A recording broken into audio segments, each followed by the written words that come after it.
Welcome to Puerto Rico. You're back again. You were just here. Yes, that's right.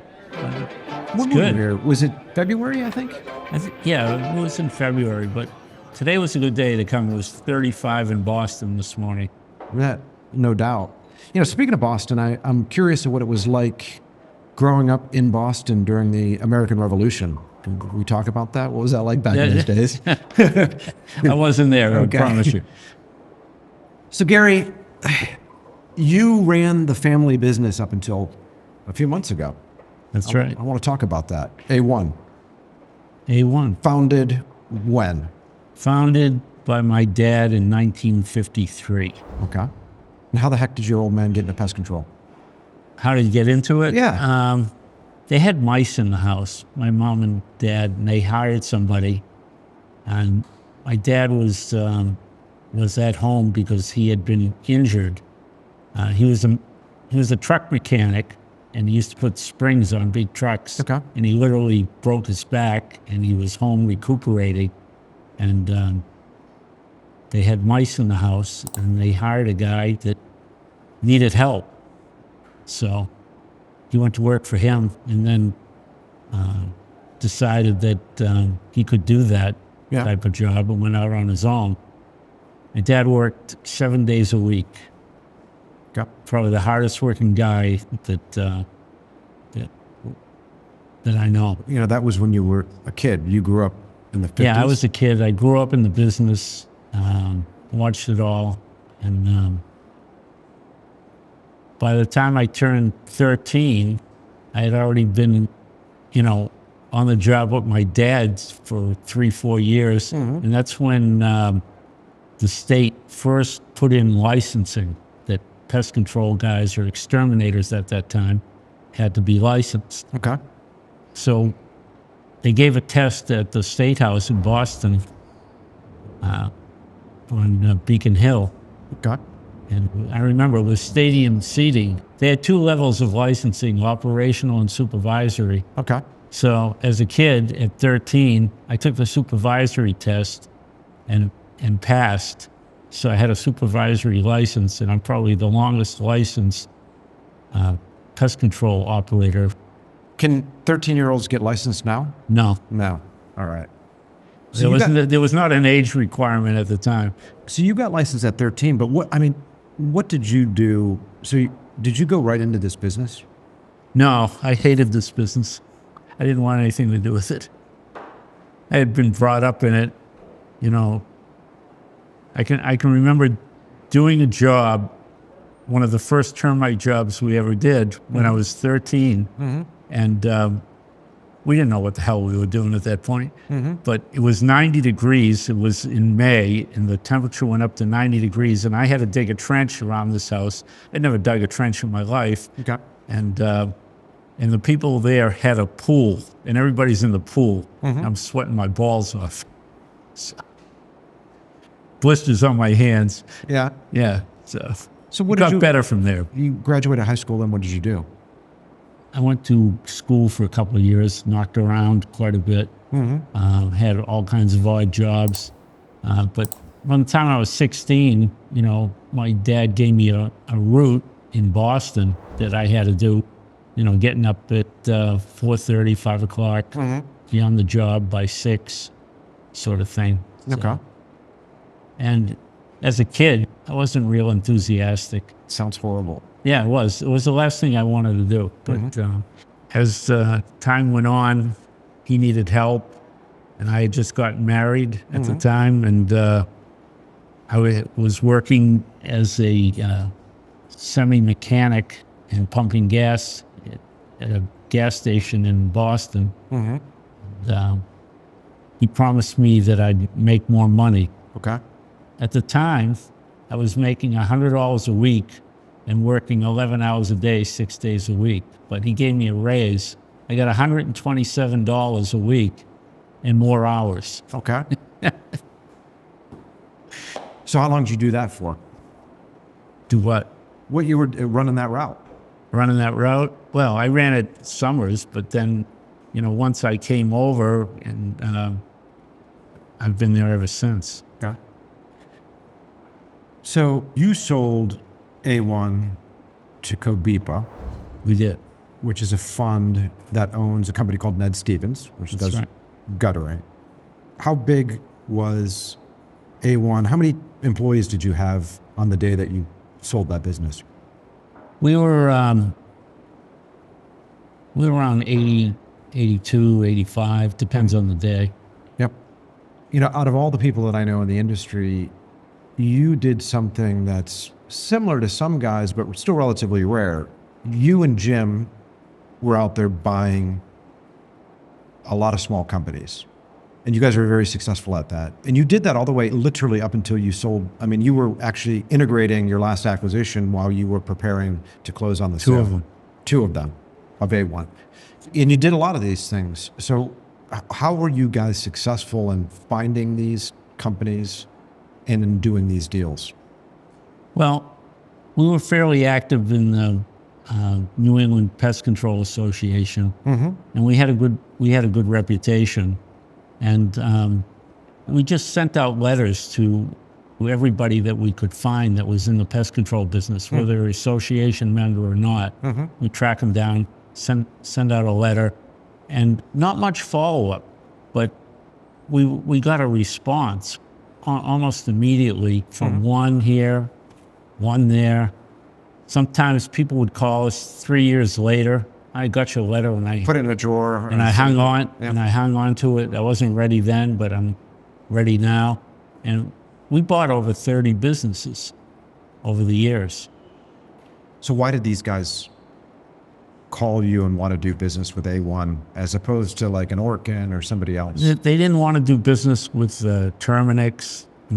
I think they were more afraid of the big conglomerate buying them up, and we were an entity that they knew of, and it was a family business. So, What'd you say in your letter?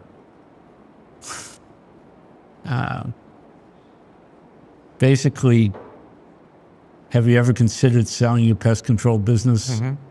We're interested in good businesses that have been established and things of that sort. And, if you're not ready now, think about it and give us a call at some point, and we'd be happy to talk to you. Everything's confidential. Just the standard stuff, nothing crazy. So walk me through a case study. Somebody would call you up and say, "Hey, Gary, I got your letter. It's been in my drawer for 2 years. Are you still interested in buying pest control companies?" And I would imagine you say, I am. So what would typically happen from there?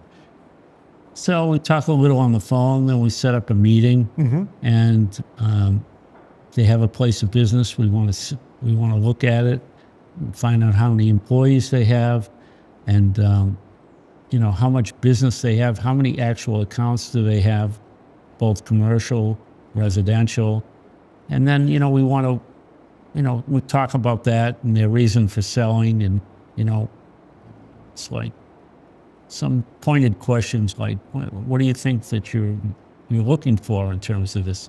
And at the time, was always the goal was for them dollar for dollar. So if they're doing $100,000, they want $100,000 for the business. And how did that sit with you?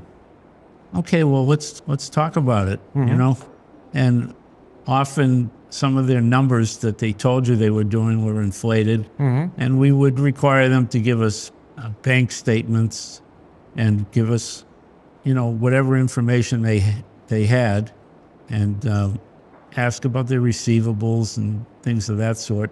And after you sorted it out, many times you find out, well, they're really not doing 100. They're doing 60.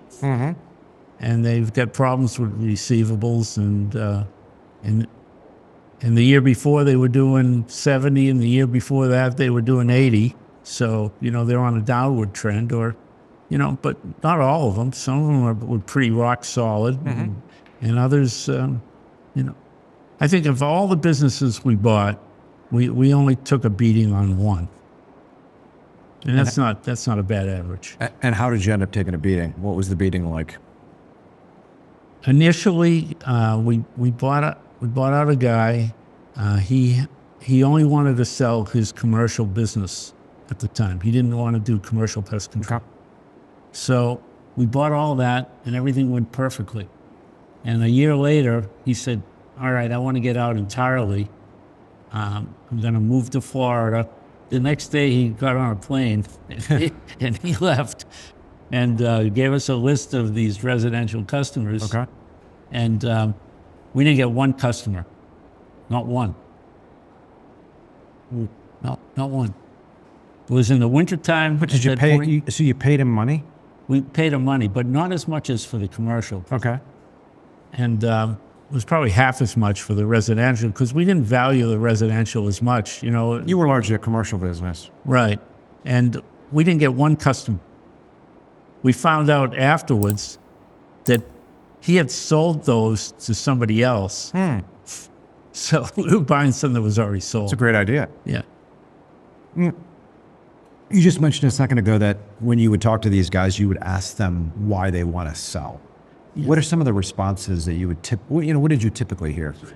Typically, they didn't want the aggravation anymore.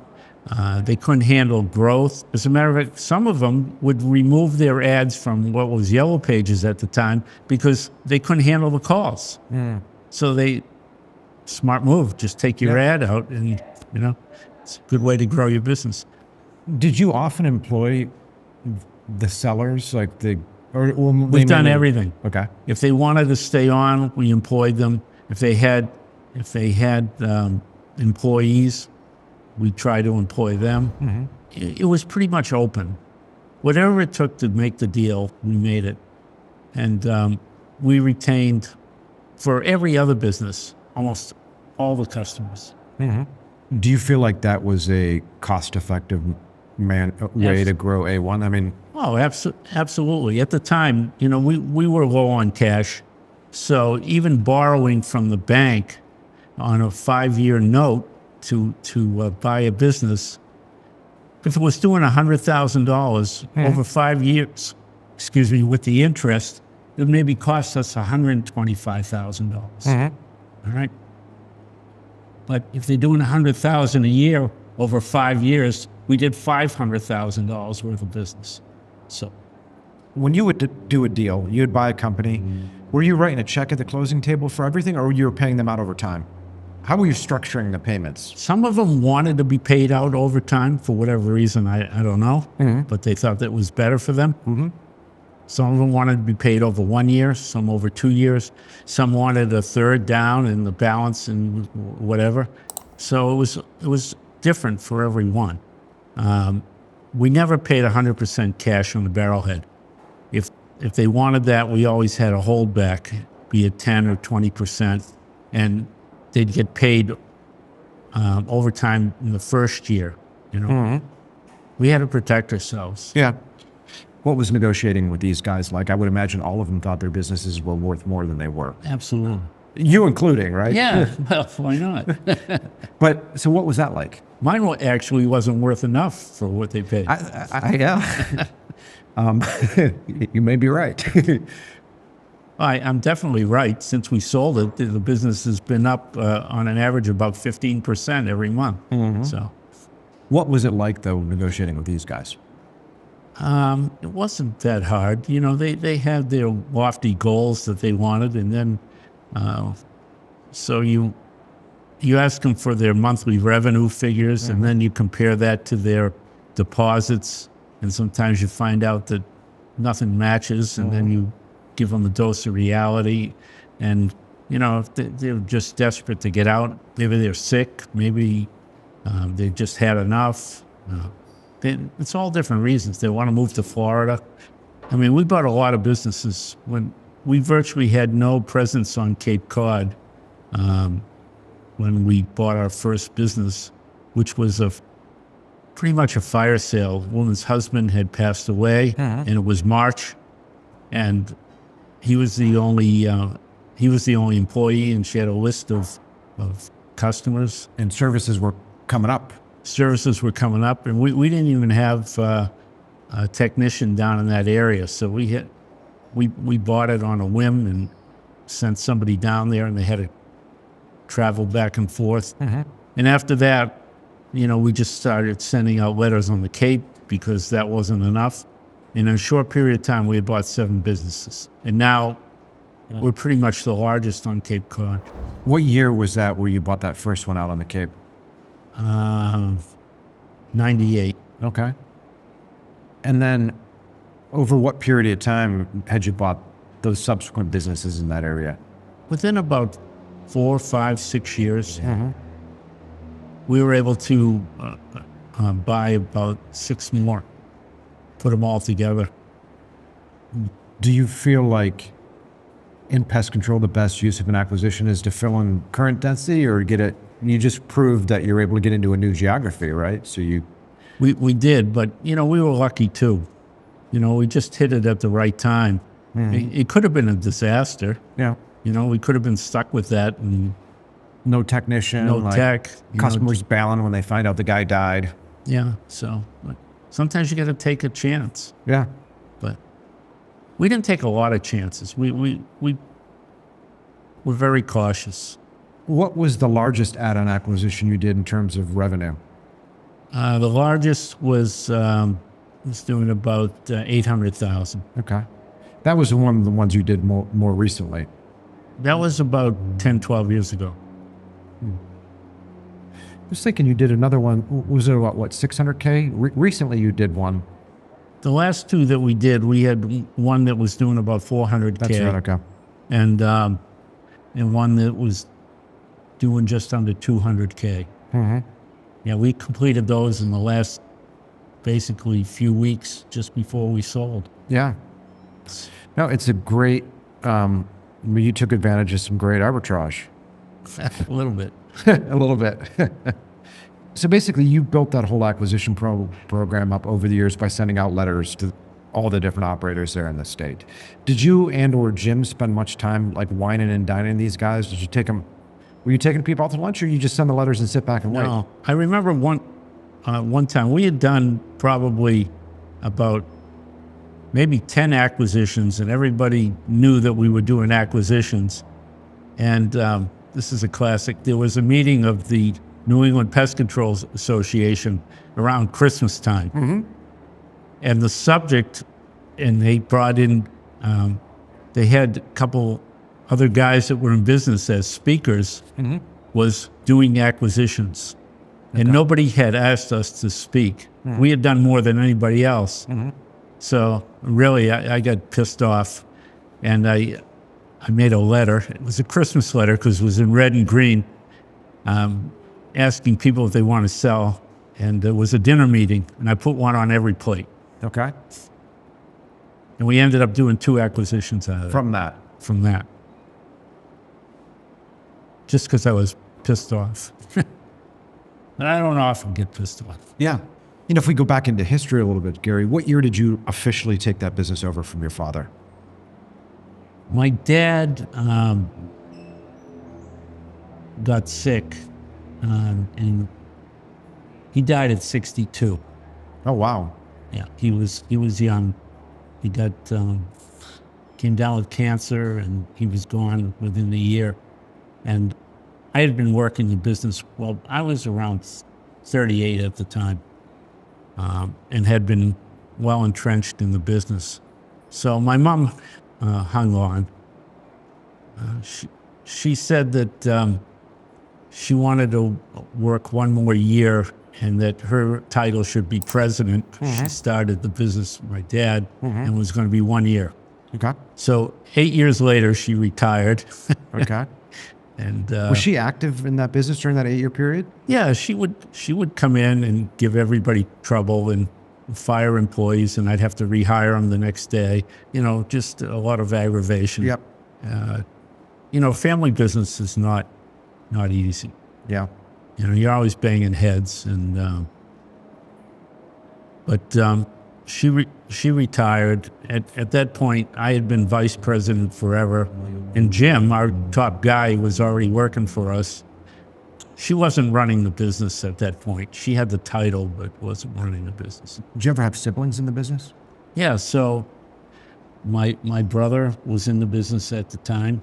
A younger brother, 3 years, and he was in sales. My son eventually came into the business about 25 years ago.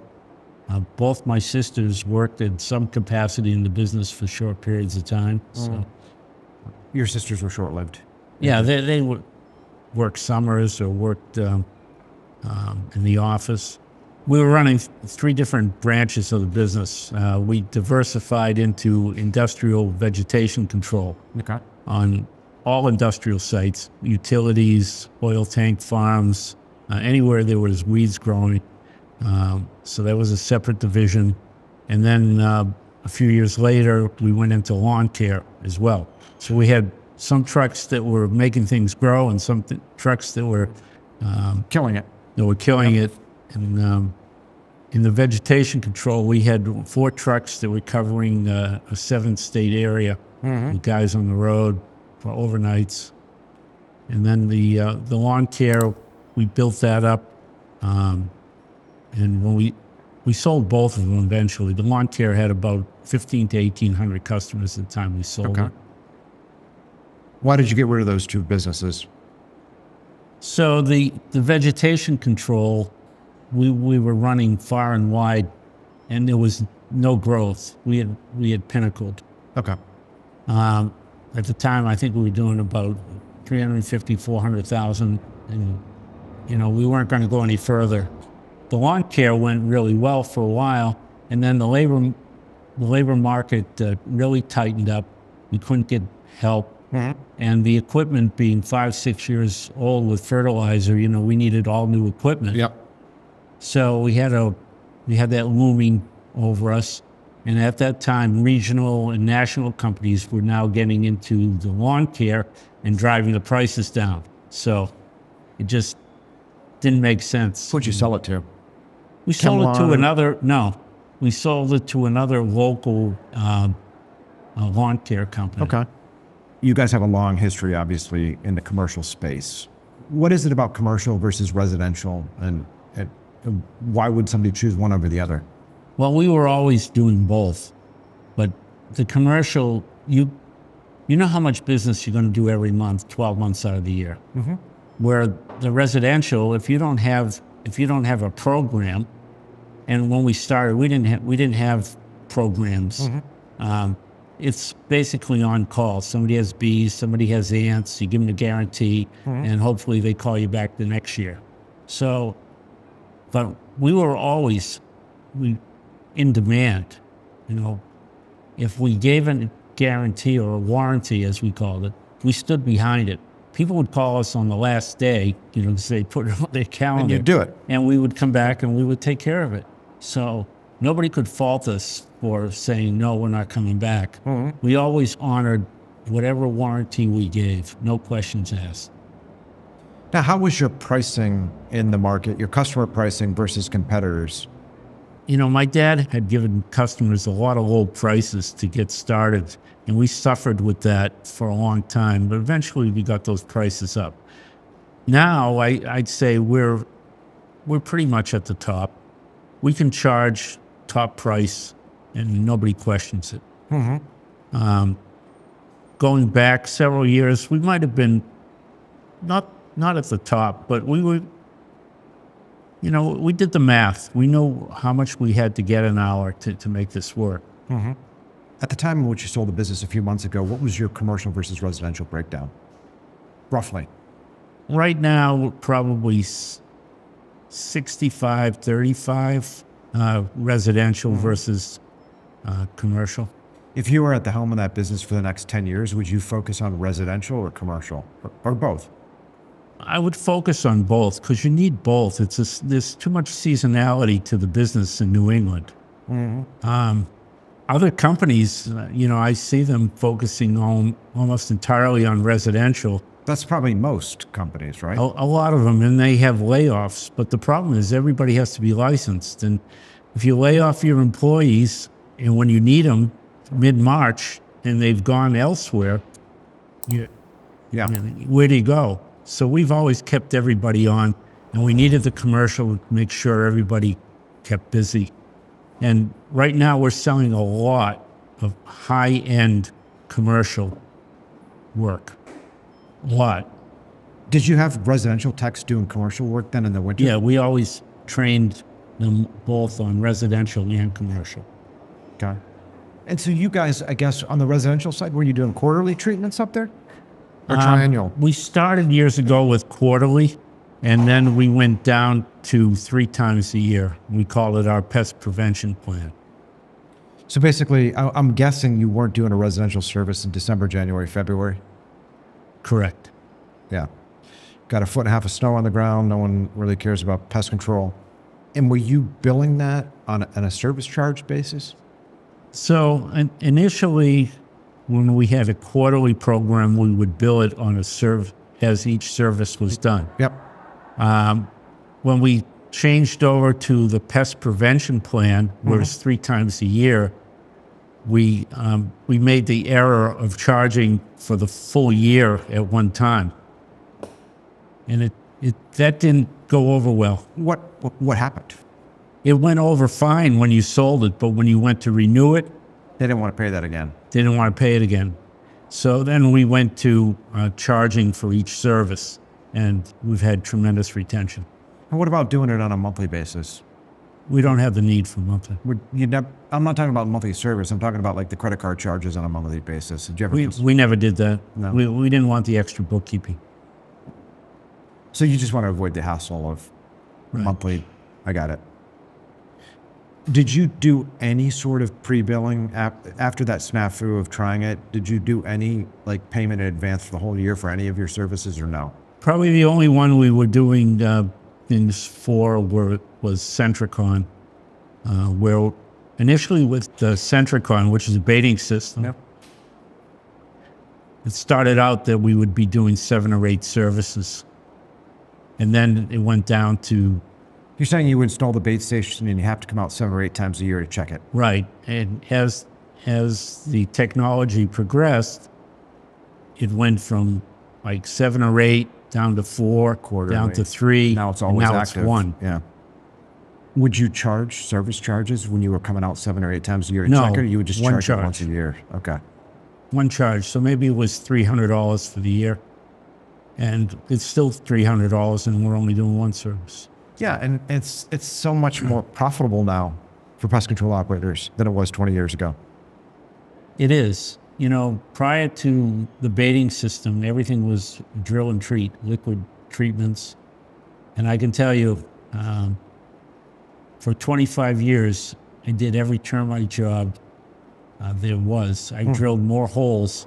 It took close to 7 or 8 years for the tingling in this thumb to stop after drilling 1 million holes with a rotor hammer. So, Are you guys still doing liquid treatments up there, or is it all Centricon?